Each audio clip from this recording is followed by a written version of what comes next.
Let's get started with the supervised learning algorithms. These algorithms use two main functions called as classification and regression. So, what is classification and what is regression? Both ideally do similar things, but the output is in somewhat of a different fashion. So, classification with prior knowledge and training, predicting as to which category an input belongs to. For example, let's say that you have different color pictures and you want to categorize them into different baskets. So, a red picture would go into red, a blue into a blue, and yellow into a yellow. So the input is ideally put into a category in the output. So it has to be in a category, either red, blue, or yellow, spam, not spam, and so on.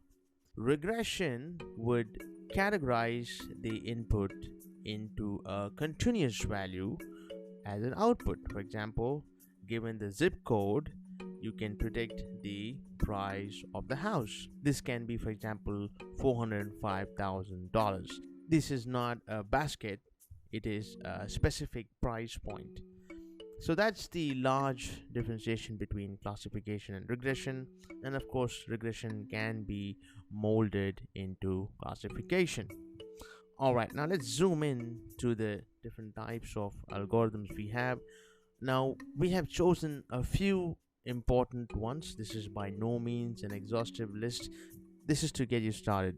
The first one is linear regression. So, as the name goes, it's a regression method, and this would predict the change in the output variable based on the change in the input variable. For example, how does my sales increase with an increase in Google Ads? So, the relationship is linear, and this would be regression. Next is logistic regression. Now, this is very much like the linear regression, only that the output is either a 0 or 1. You can also imagine as yes or no. For example, if given a set of characteristics, the algorithm would say that the lesion is benign or malignant. So it cannot be in between, it cannot be a number, it has to be part of yes or no, benign or malignant. The next example is a decision tree. This algorithm divides the data or information into as many decision tree or branches as possible, finally arriving at a result.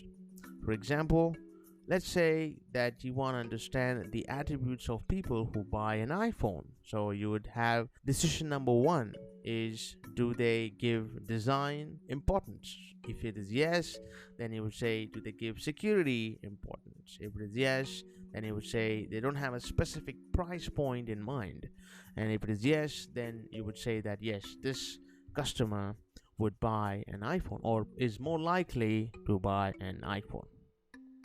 The next is a popular method called naive Bayes. This algorithm has the knowledge of certain independent parameters which might affect the outcome, and on top of it, it builds a probability to come to an outcome.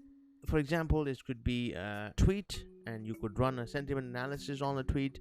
So you would say that if there is a word called bad, then of course this is a negative tweet or a negative review, and so on. So the word bad relates to negative review. So that is information which the algorithm has.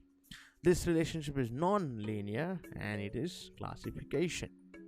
Some other examples are random forest algorithm. This is also a decision tree algorithm, but it has some extra layers added to it. So this one makes multiple decision trees and takes the best out of them to predict the output.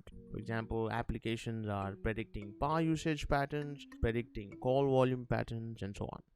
In a similar bucket are AdaBoost, another variation of decision trees, and then gradient boosting trees, another variation of decision trees. So there are many algorithms which can be used to solve your specific problem. Great. In the next video, we'll take a look at the unsupervised learning algorithms.